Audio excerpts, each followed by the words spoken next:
So after that exciting fireside chat, we have our next panel lined up, which is about entrepreneurship or bringing food to table from farm to how exactly the supply chain works. And we have our amazing panelists here. So I'll start by introducing our first panelist, who is Anastasia Volkova. Please, I'm so sorry if I butchered your name. That was not my intention. Ms. Volkova is the CEO and co-founder of Regrow, the first digital platform to unlock the power and profitability of resilient agriculture through a single, measurable, and verifiable system. Dr. Volkova was also the CEO and founder of Fluorosat, where she was recognized in BBC's 100 Women of 2020 and MIT Technology Review 35 Innovators Under 35 globally. She was also awarded, among other achievements, as the Soroptimist International Women Creating Change Award and Cicada Innovations Outstanding Founder Award. She's also currently an adjunct research fellow at Monash University in Melbourne, Australia, and the inaugural board director of SmartSat CRC. Dr. Volkova has a certificate in women's entrepreneurship from Cornell University, a PhD from the University of Sydney, and an MS from Warsaw University of Technology and Aerospace, Aeronautical and Astronautical Engineering, and a BS from the National Aviation University in Kyiv. So many achievements. I'm so excited to meet you. Welcome to the panel. Awesome. I'll go ahead with the next introduction. And I just want to interrupt and say thank you for letting Ananya and I moderate this panel. As seniors on this Agribusiness Club, this is kind of the culminating event for us this year. And so it's a pleasure to be here with you all. Next, I'm going to introduce Kavaneet Dhami, is the founder and CEO of KDHI Agriculture in Africa, an agribusiness and agritech social enterprise focused on working with farmers to drive growth in the production, processing, and trade of agricultural products in sub-Saharan Africa using data-driven processes. Ms. Dhami is a Gates Millennium Scholar and received his Bachelor of Science in Engineering from the University of Pennsylvania, where he graduated cum laude, majoring in electrical engineering with a minor in mathematics. And he's spoken with our club multiple times. He's spoken with the Wharton graduate, the MBA level Agribusiness Club, and has been a great mentor to me and to the club. So thank you so much for being here today, Kavaneet. Thank you for having me. Next, we also have Christopher Belnap with us. Welcome. Christopher serves as the CEO of Resilient Biotics, a company which utilizes metagenomic-based network analysis and machine learning tools to explore microbiome systems and uncover novel therapeutic opportunities to combat respiratory infectious diseases. If that does not make sense to you, don't worry, we have an expert here who will explain what that means to us. Dr. Belnap has a background in microbial system analysis and has spent his career as a scientific leader investigating complex microbiome communities. Prior to Resilient, Dr. Belnap led projects focused on microbiome product discovery for plant and animal agricultural applications at DuPont, Pioneer, and Taxon Biosciences. Dr. Belnap received his PhD in microbiology at the University of California, Berkeley, and was awarded a postdoctoral fellowship grant to study human microbiome community at the University of California, San Francisco. Welcome to the panel. Thank you very much. Awesome. And last but certainly not least, we have Tom Adams, who is he co-founded and serves as the Chief Executive Officer at Pairwise. He has over 25 years of leadership experience heading up biotechnology for global companies, serving most recently as Vice President of Global Biotechnology at Monsanto, where he led the team to develop a broad range of innovative products. Formerly a faculty member at Texas A&M University, Dr. Adam holds a PhD in microbiology and plant science from Michigan State and a BS in botany and plant pathology from Oregon State University. So thank you very much for being here. Thanks, it's a pleasure to be here. All right. So kicking off the panel with a relatively macro view, the question I have for you all is, in your perspective, what's the biggest agricultural related problem in the world right now? And Mr. Adams can start because his mic is already unmuted. Okay, that's a pretty big question, the biggest agricultural problem. And I think there's, I think about agriculture and also food, and certainly there's multiple production problems, but there And as we have climate change and adjusting to that and trying to create more with less inputs for more people in the world is certainly a big challenge. I think we've done a pretty good job of producing more over the last couple of decades. Certainly reduced greatly the number of people who are going to bed hungry every day. I think there's another problem at Pairwise we're focused on, which relates to really helping to drive healthier diets. So I think, for the billion people who go to bed hungry today, there's a couple of billion people who are overweight and have health-related problems associated with eating the wrong kinds of food. So like there's really two different types of problems there. One is, continuing to produce more with less, and then continue to produce better, healthier foods and helping to change diets towards fresh and healthy diets. I would want to add to what Tom was just saying. On the way we produce food, so we were just listening on to vertical agriculture and kind of container-based agriculture. And I think one of the problems that I feel in pain about is, of course, like when you ask that big question, food waste is what the first that comes to mind, because it's an obvious thing to solve for. You already produced all of that. But the other thing is the subtle problem that we're not necessarily making as obvious yet, is the way that we produce food impacts the environment. And because we're not really great at quantifying that impact, we're not necessarily seeing how big that problem is. But evolving that production space to a more regenerative, to a more climate-friendly approaches, this is actually the biggest world problem right now. And agriculture is 19% of that. So overall, we need to solve for climate change, because if we in the next 10 years do not solve for climate change, we'll be all in big trouble. So that's just an additional perspective there.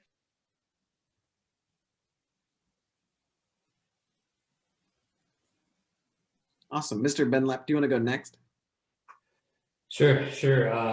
Yeah, definitely echo all those comments on climate change. It's probably at the forefront of the biggest problems for agriculture. I spent a lot of my career and a lot of time, my life in California.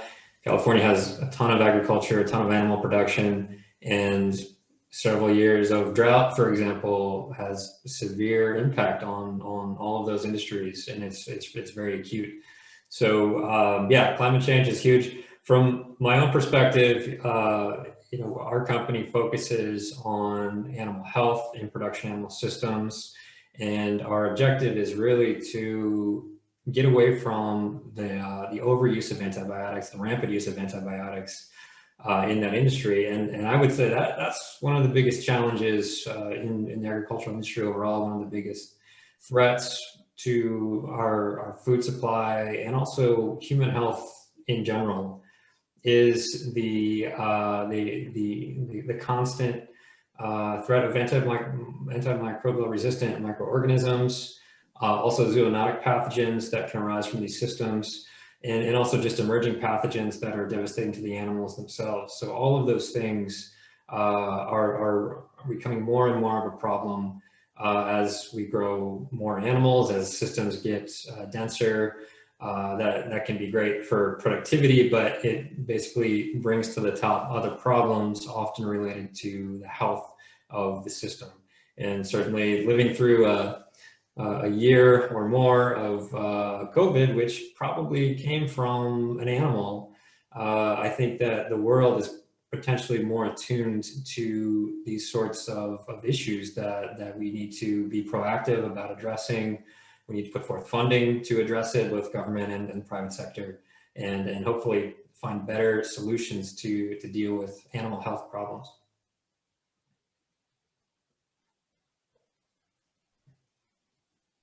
Awesome. And last but not least, Kavaneet, if you want to add anything to Ananya's question about the biggest agribusiness related problem in the world, go ahead. Thank you so much, Cole, and thank you so much, everybody, for having me here. I've really enjoyed all the points, all the conversations previously. So our business is mainly focused in Africa, in Ghana, specifically West Africa. So the challenges there are, I guess, a bit different than those in some of the developed markets. So our team works with a lot of, I guess, smaller scale producers who are anywhere between, let's say, 2 and 10 hectares. and then kind of organizing them and coordinating their harvest schedule so that we can collect from them efficiently, which we believe is a really big problem. And I guess in general in our area, an issue is agro-processing. There's limited value addition happening locally, and it's driven by a lot of different factors, but mostly is about the lack of coordination. And so our team has been working in the past few years, kind of working with a lot of small scale producers. And as we scale in terms of the customer demand, we see challenges in terms of organizing everybody, missing schedules, etc. So on our end, we see a big problem in the supply chain and how we can use technology to kind of organize all of that chaos, and then put it together in a way that it can increase incomes locally, but also drive more nutritional foods. I mean, for example, I have a bunch of cashews behind me, as you all can see, but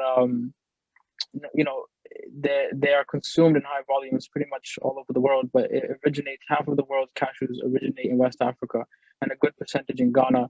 And a lot of these farmers, for many years, they've seen hundreds of millions of dollars flow through their farms, but they haven't really changed in terms of their I guess income levels and all that. So adding value locally and creating a means that when it's done profitably and it can grow the whole entire value chain.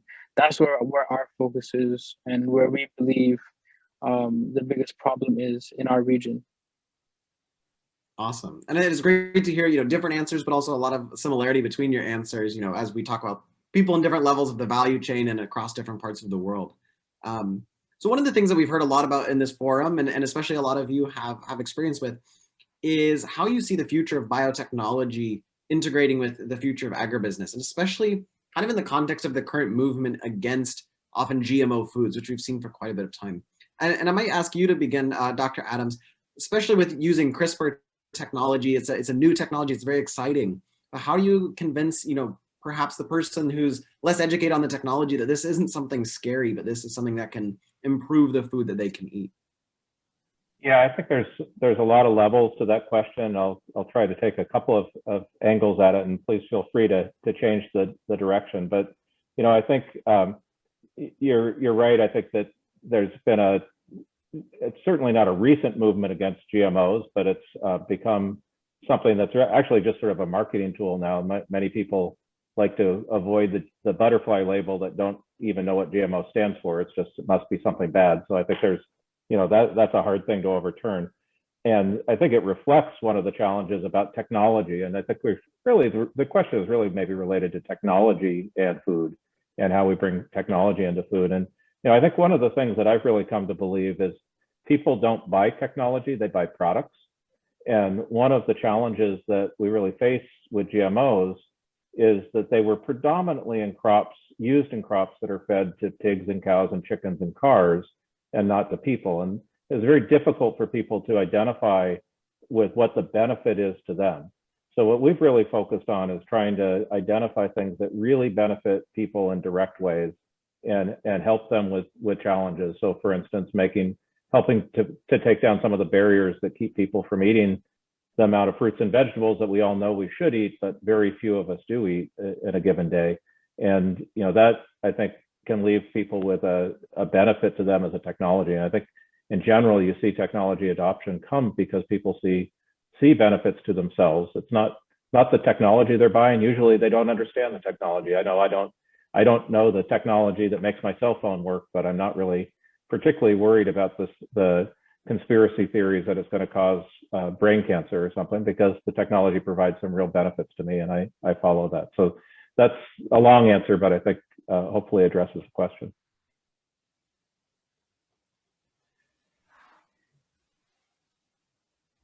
Yeah, great. Feel free to join in. Anyone else, if you have anything to add. Well, yeah, I mean, I'll go ahead and jump in. I mean, I just think, like Tom said, education is really the key. I mean, if people really knew the extent to which genetically modified organisms, plant or animal, have really altered their lives and impacted their lives for the better, yeah, there wouldn't be this negative connotation around it.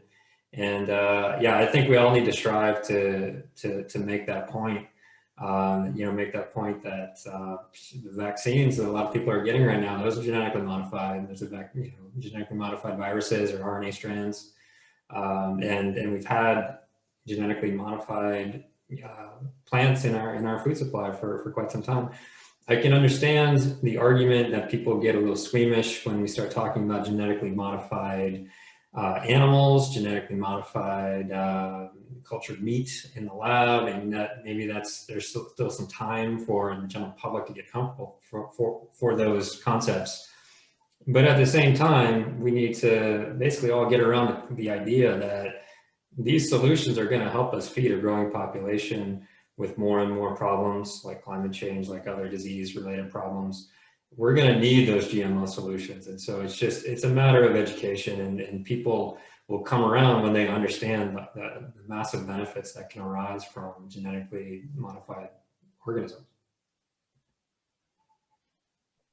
Awesome. And I'd maybe just bring that back though. I think education and transparency is really, really important, but it is ultimately it's the products themselves that people accept. And while we'd like to think that all of us care about feeding the world, a lot of people are worried about feeding their own kids, and I think that's where the health piece comes into play. And I think if we can show the benefits of the products that we're providing to people making those individual decisions, that's really where public acceptance will come from.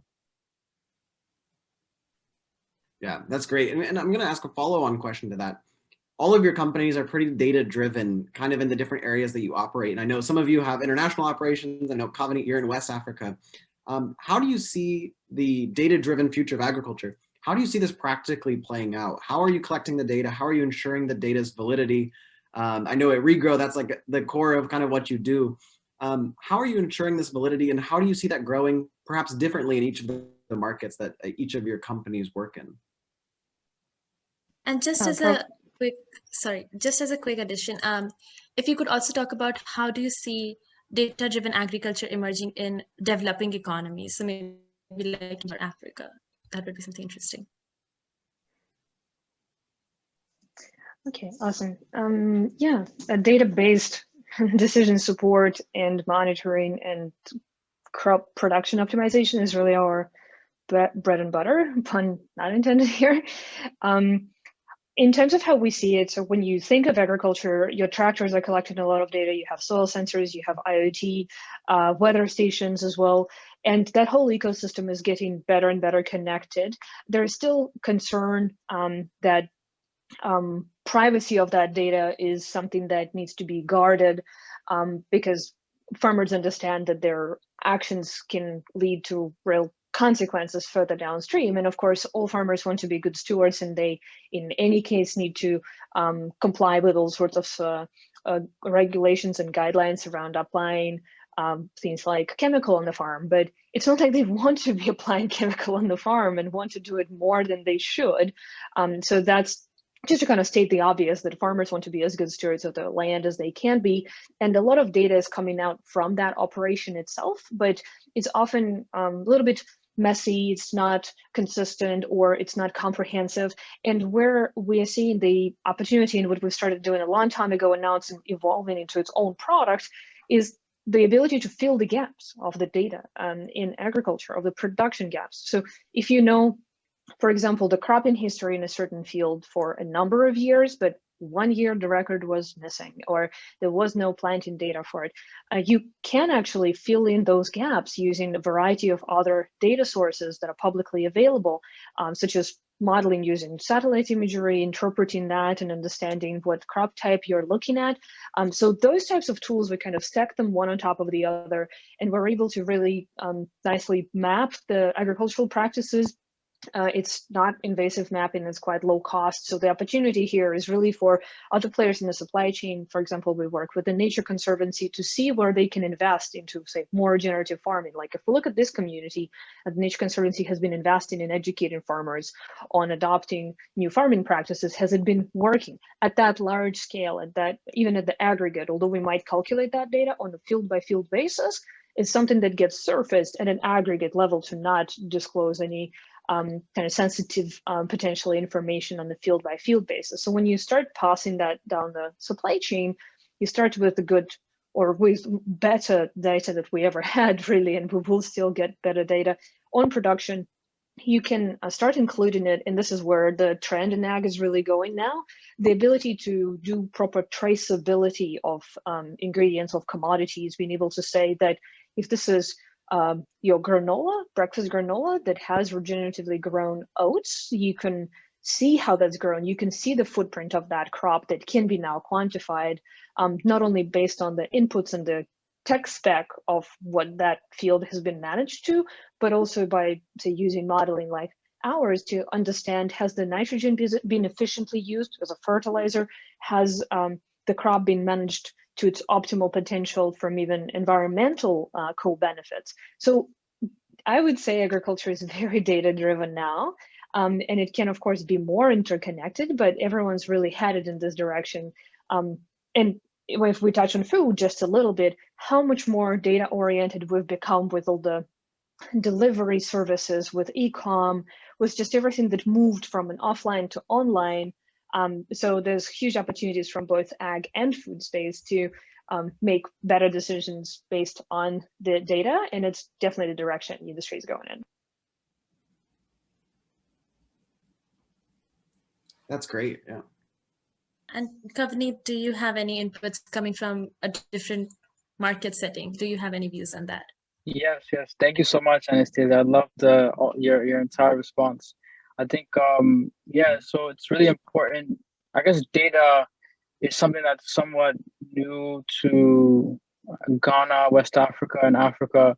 With the advent of mobile money, is really driving data being collected from farmers, and also the mobile penetration. I mean, I guess the dynamics are a bit different, and it's applicable to, let's say, Africa and India.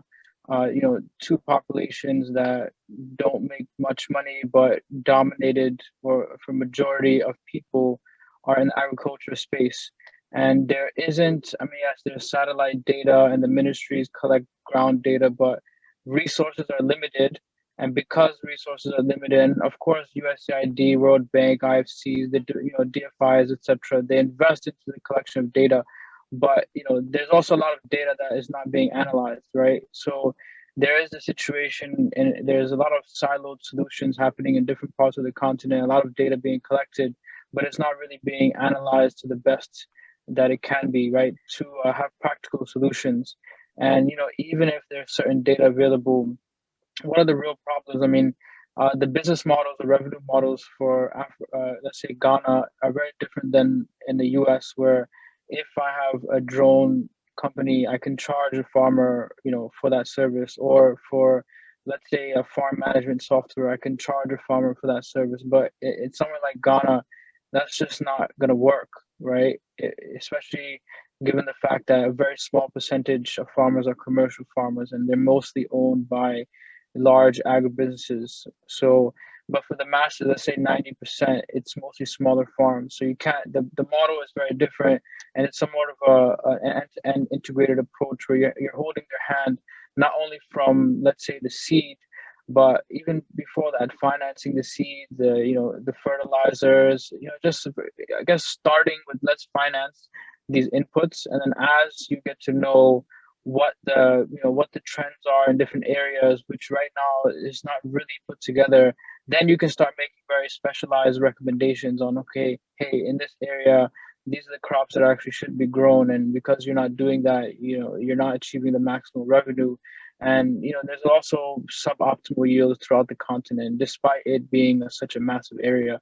And okay, I guess GMOs, that conversation from earlier, it can be very supportive in terms of growing that, for especially the issues related to climate change. Africa, West Africa, the sub-Saharan African region, it's gonna get hit really bad. And cashews right behind me, they're more climate resilient than cocoa, which Ghana and Ivory Coast, our neighbor, are the global leaders for. So data serves many different purposes besides just helping the farmers to increase their yields, but also understanding and giving them a portfolio, because making them go digital, once you can provide a digital history of whatever they're doing, and I guess the risk of agriculture is so high for banks everywhere in the world, but in Africa and Ghana specifically, it's even higher. Like, no money goes to agriculture. So So that's why, that's a big problem. But if you start building this history, then it allows for credibility, and that is where data can also play a huge role, aside from just suggesting things for farm management, but also to just to profile them, so they have access to financial services to grow their businesses. So I don't know if that answers your question, and it's also being done in India a lot of these ag-full end-to-end platforms. The US is a bit hard to do that because it's quite sophisticated markets, but yeah, the future is 2030. We'll understand where, like map out a lot of the different farming areas and regions and create portfolios to give these really smart suggestions, and to integrate all the IoT and all the other technologies that are available to the developed markets. But the foundation must be set first. Awesome. And I think we have a question that was just asked. I'm going to unmute Rona to ask a question. I think it's directly related to your last point. So Rona, you should be able to talk now. Take it away. Sure. Hi, everyone. Really interesting conversation about data-driven agribusiness. So I just realized that, Mr. Dhami, you mostly answered this question, but just a general question. Do you think that, that the data-driven growth you mentioned is kind of special to developed countries, or could this development look different in developing countries compared to developed countries?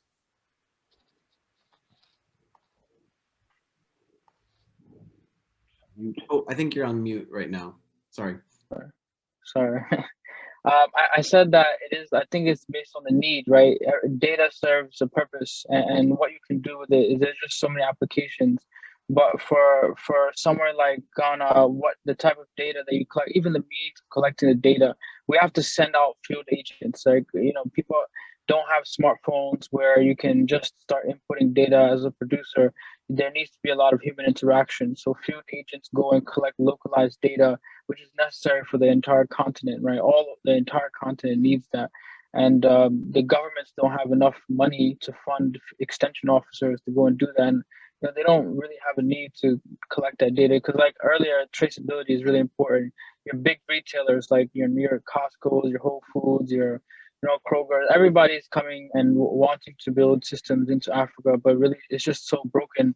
And for example, when we export a lot of these ingredients to Mexico, India, Sri Lanka, but as we come into the US, the questions are really surrounding, what is your traceability system? Where are these cashews behind you coming from? And the answer is we don't even know, right? We're purchasing them through supply chains, and farmers come to our warehouse, but it can come from all over the place. And once you begin to map out where these cashews are, or coconuts, we also do coconuts, and then slowly getting into like more perishable ingredients, which the data will be imperative to the success of that small ingredient getting to the market.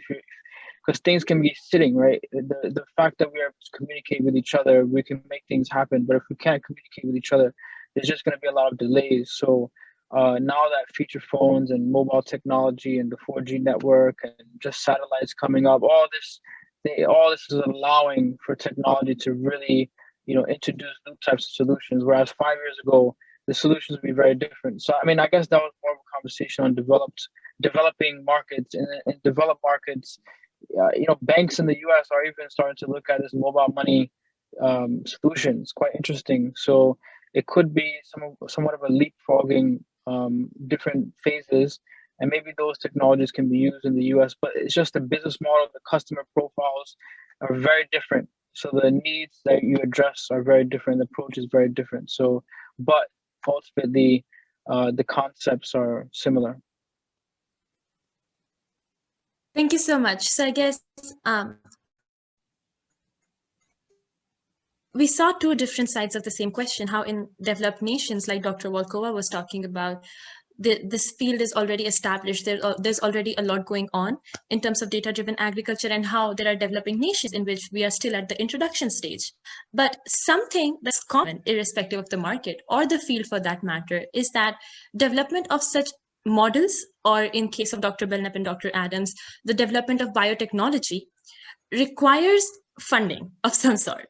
So that brings me to the question of raising capital in ag space. Like, is something different here? What did you guys do right? what looks different in the agriculture market when it comes to raising capital? You go first, Chris. Yeah, sure. I think your company has raised a bit more than mine, but I'll start it off. Yeah, so it's maybe the best word to describe it is challenging. Even from the entrepreneur's perspective, it's a little bit challenging to raise money and find the right syndicate of investors or other sources of funding that might be available. What we see for animal health or animal nutrition especially, there's a lot of companies that really rely on non-dilutive funding to get going because basically the pool of investment capital that is allocated to a niche within a niche within a niche. So, in our case, ag tech, animal health, microbiome products, and animal health.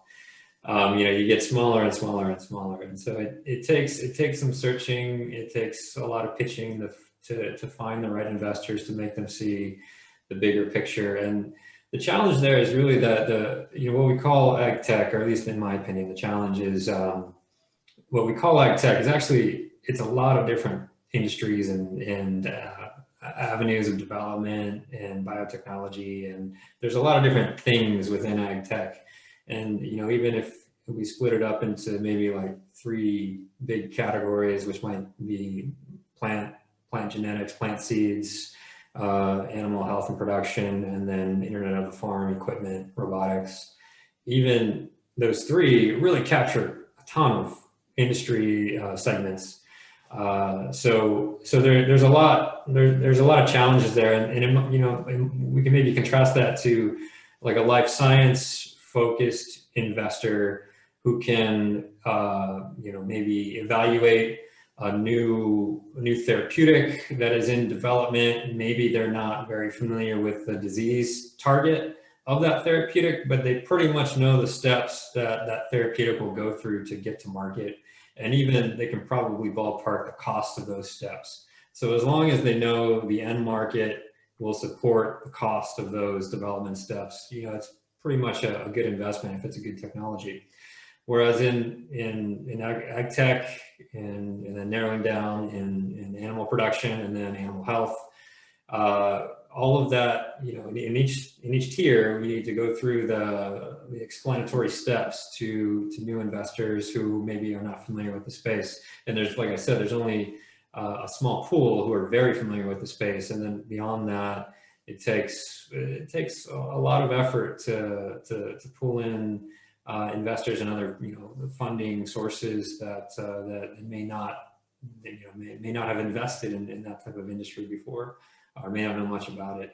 I think that is changing. I think that there's been a really rapid growth, especially on the plant side, plant ag tech. There's really successful companies out there now that have raised a lot of money. So that's a different story, and I think the industry is headed in that same trajectory overall. But it kind of depends on exactly where you play, how challenging that is. So long story short, to answer your question, finding the right investors, especially the right lead investors to really help you sell yourself to the broader investment community, I've found to be really beneficial for us. I think maybe just to build on that a little bit, I think that, the thing about ag tech, and especially the life science part of ag tech, is the timelines are relatively long. It takes a fair bit of capital to develop products. So you need to, and it's both the timeline to develop the product and then the launch timelines take longer than some things as well, because you have to build out seed and that sort of thing. So, you have to find patient capital, and in any field, there's not that much patient capital. So an awful lot of the ag tech investments have been more in the digital space over the last few years.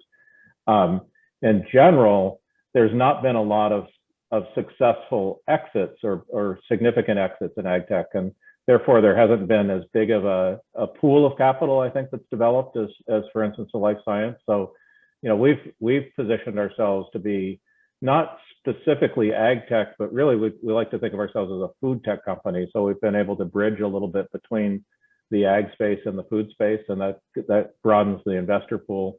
we were very lucky in the way that we were able to set the company up, that we established it with actually with a big healthcare investor, Deerfield Capital, who saw the opportunity because of the food piece, that this was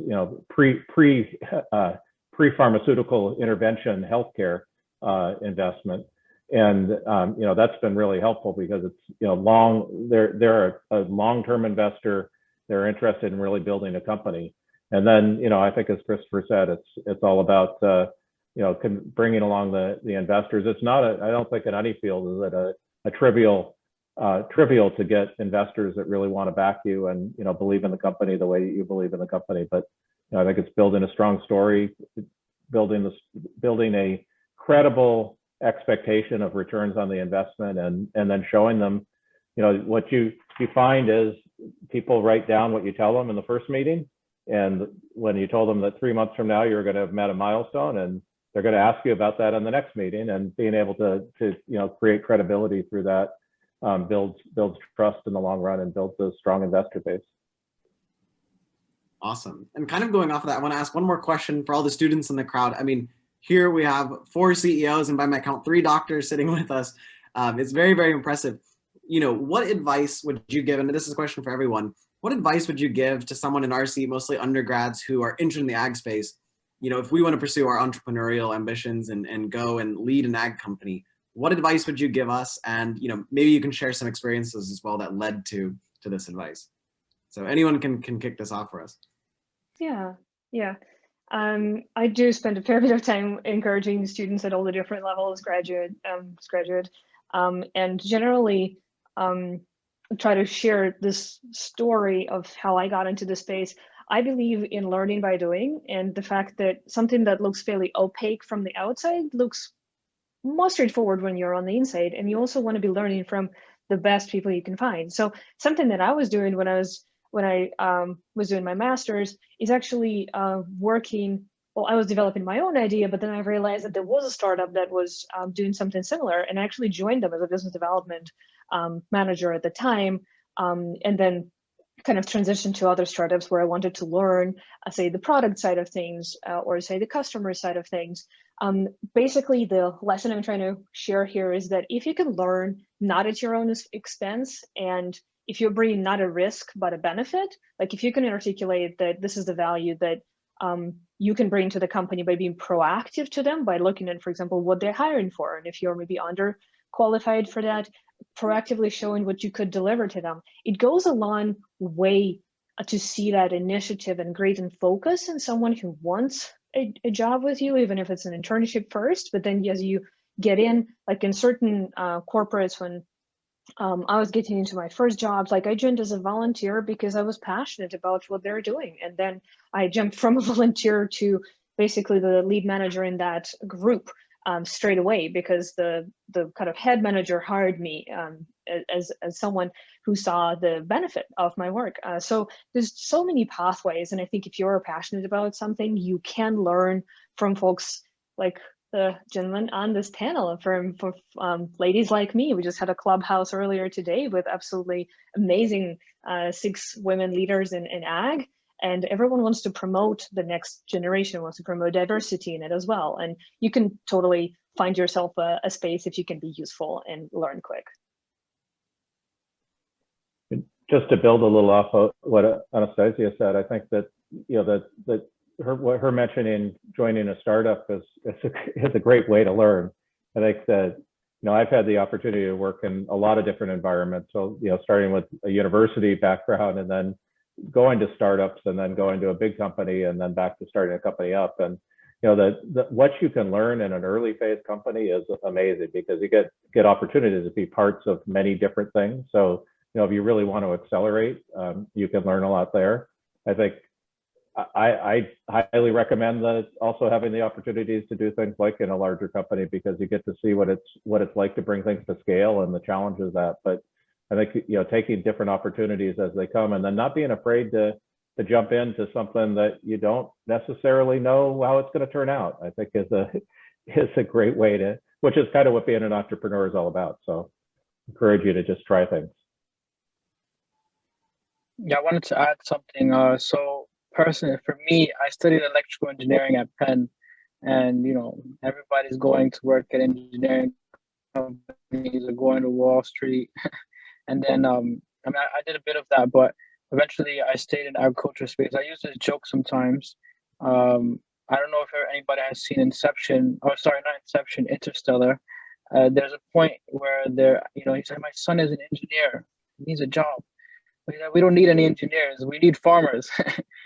So I guess the opportunity for agriculture is just massive. I mean, food is there, and it's so many parts of that business, and in terms of technology and corporation, where you guys can fit in. And I personally, in terms of funding, I went to Ghana. I quit my job. Was working in an investment group, and emerging markets focused investment fund, where I learned a little bit about, I guess, getting close to investors and building relationships with customers. But the way I funded the business initially is just by customers who give either a down payment, and we have like high net worth investors who provide capital to purchase these cashews behind me, and other coconuts that we also work in, and then do some sort of arrangement with them where it works out, and then we invest profits back into the business in terms of the technology development, equipment, etc.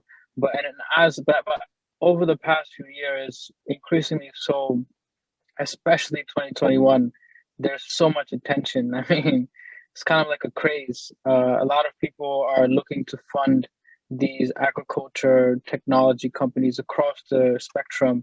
And I think really it's just about the business model and how it can work in a specific environment. But there's just so many opportunities.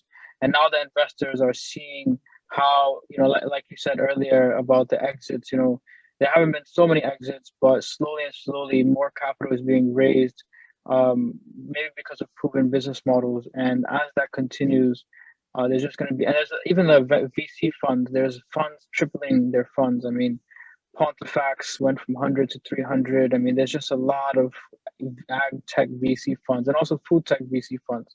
And then, yeah, they're taking market share. I mean, alternative meats, there's just so many parts of the business that that all you entrepreneurs can go into. And it's just, jump into it. It's quite exciting. There's a lot of potential. And we need the youth. We all young people need to come and do this because we are the future. Yeah, on your comment about funds increasing in size, I think that's really accurate. And also funds that are maybe traditionally like healthcare, for example, they're now adding on separate funds that are geared towards ag tech. And so there's definitely more and more capital in the space. And it's a field that's full of opportunity because people are always going to need food and better solutions to grow animals and plants, or synthetic meat, whatever it may be. I will say though, offer a little bit of caution there.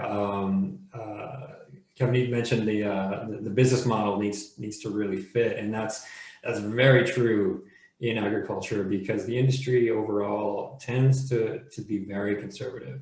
And there's certainly been a number of promising companies out there that maybe had a really cool technology that, the standalone technology was great, but just couldn't figure out how to mesh with the end user, the farmers, and that's a really critical piece. So that you have to kind of thread the needle. Like the industry is very ripe for innovation, but that innovation has to be in the right spots at the right time to be integrated and accepted.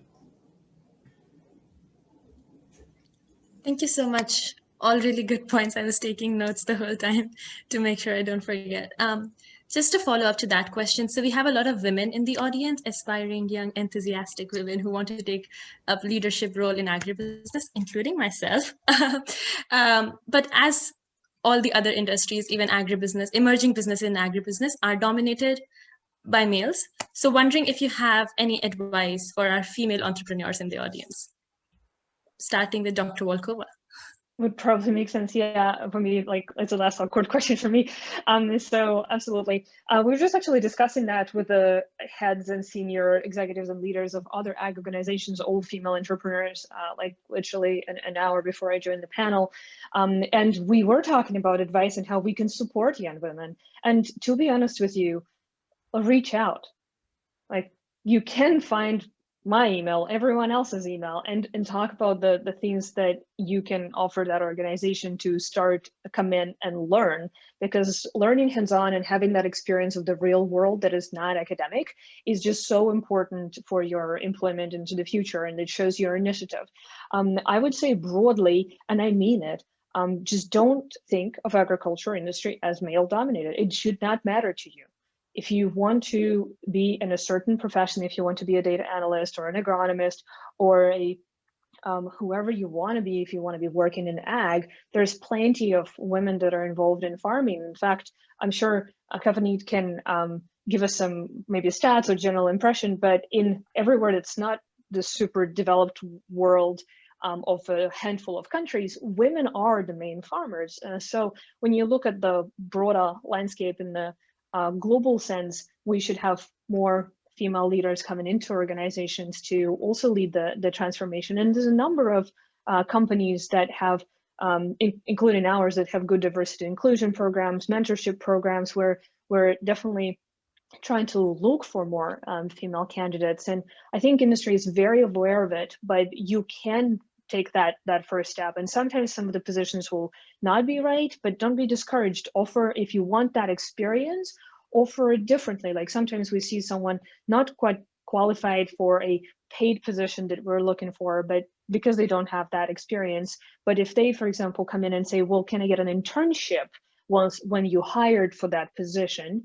We say, okay, yes, please remain on the list, and we will, get in touch with you next time you see it, or internship can start into the future. So I think there's many opportunities, and if you're passionate about something, just raise your hand, say that this is what you want to do, because industry is looking for you as much your work as you're looking for your place in the industry.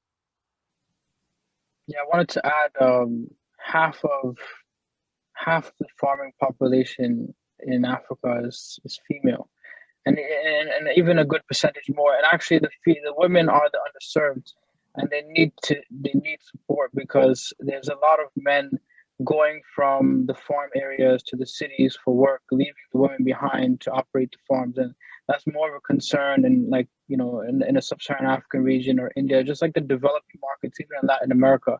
So it's just it's not a, I don't know if it's maybe in the US it's a bit more like that, but in developing markets it's like what you can do for the environment. I mean, really it's about that. And so I encourage everyone to go and fight. Come join, we need you. We need you. I'd maybe add from a person who spent a lot of time in agricultural technology. I would say at early stages in careers, I think women are actually quite well represented in agricultural technology, often more than 50% of the workforce. In the past, I think there have been significant issues in whatever the ceiling is on people's careers. And I think most companies that you'll join have good inclusion programs and are really focusing on changing that. And a lot of that is helping to train people on how to take control of their own career and own direction. And I'd encourage anybody who steps into these careers to find mentors and advocates like that can help to drive that. And I think just whether you're a male or a female trying to drive your career, to take the chances and put yourself out there to do things, as Anastasia was saying. Well said. I concur. Awesome. Then we have one quick question from the audience. We can just have one person answer it real quick. I don't want to ignore it. It's from Luke, who asks, how does government funding impact on the efficiency of farming? For example, farming subsidies in California, providing an incentive for farmers to produce foods that do not naturally grow well there. I assume this makes farmers dependent on future funding and intensified problems such as drought. I don't know if anyone wants to take that and give an answer. Is that related to almond farming? Sorry? Perhaps? Is that related to almond farming, perhaps? I think so. I would say, yeah. Are almonds heavily subsidized? I don't know. I don't know either. Maybe I'll take a stab at it. So just to kind of give a bit of a perspective here, There are certain subsidies that also encourage not just like the certain crops, but more importantly, certain practices. And I think the more we lead into the certain, like the positive practices, and the more we get the market to shape up the real costs of inputs, the more clarity we can get on like what needs to be grown where. Like, for example, almonds are grown in California because it's a fortunately, unfortunately, however you want to look at it, it is a place where they grow really well, and 81%, I think, of all almonds are coming from here. So when you look at that tangent or that particular angle at which the question's been asked, whether the farmers are incentivized to grow something that shouldn't be growing there. There are a lot of market forces that are usually shaping agriculture, and in the US particularly, it's a little bit supported by subsidies, so that market force is not direct. And I definitely agree with that, line of questioning, that if we remove the support, what would be actually the sustainable crop to grow in those areas. But I also want to highlight that, well, at least we internally at Regrow have a lot of hope for the new administration to put the focus in Farm Bill and other incentive programs to shift the way that the practices are incentivized, not just the subsidy for certain commodities. And many commodities are more linked to markets than you think. So generally, the shift in that policy is something we're expecting. Awesome. Thank you for answering that question. Yeah, perfect. I guess one thing I wanted to add is a crop like cocoa is highly subsidized by the government of Ghana and also the government of Ivory Coast, because it's generating a lot of revenue for the country. And now cashews are increasingly becoming the highest earner of non-traditional export. And because of that, it is also now receiving government subsidies. And because of it, efficiencies are increasing. But the public sector cannot be fully depended on to build the entire system, but they can help. So they can give subsidized fertilizer, seeds, and extension support services. But really, it's the private sector that has to drive what the public sector is offering them, right? So, but it's very different areas. I can't answer to California. I lived there, but I didn't do agriculture business there. But in West Africa, the efficiencies are, I guess, kind of very highly dependent on what the government support is. Because if the resources aren't there, then the private sector has to fund it, and ag is already a low funded sector. So, yeah, that's my response. Thank you so much for sharing your views on that question. I'm sure that answers our audience's question. With that, we come to the end of this panel and our first Wharton Undergraduate Business Conference. Thank you so much, Dr. Belnap, Dr. Adams, Dr. Volkova, and Kavaneet for taking time out for this panel. It was really interesting. We learned a lot out of this, and I'm sure the audience did too. So thank you for taking the time out. We really appreciate it. Thank you. Thank you. Thank you all, and have good luck. Yeah, good luck. Thank you so much. So Nanya, if you want to share our closing words for the forum. Sure. So for the audience, I hope that we were able to keep our promise in making the conference a rewarding experience for all of you. It was surely a rewarding experience for me. And we thank all our panelists for taking the time out to speak with us, and our awesome attendees for taking the time out to attend. Along with Cole, I also want to personally thank the whole Agribusiness Club team that worked tirelessly over the last 2 months to make this event possible. It was an amazing event, and thank you all for putting the effort in. This time, we met the trailblazers in agribusiness, but there's a lot happening and a lot of new things are occurring. So stay in touch and tune in next year for yet another amazing conference. With that, I want to invite Orestes, our club's amazing incoming president, to officially conclude the conference. Hello, thank you, Ananya. Thank you, Cole. I'd like to invite even the last few panelists and the audience to share perhaps your most meaningful takeaway. I know for me it was kind of when Dr. Kimmel said that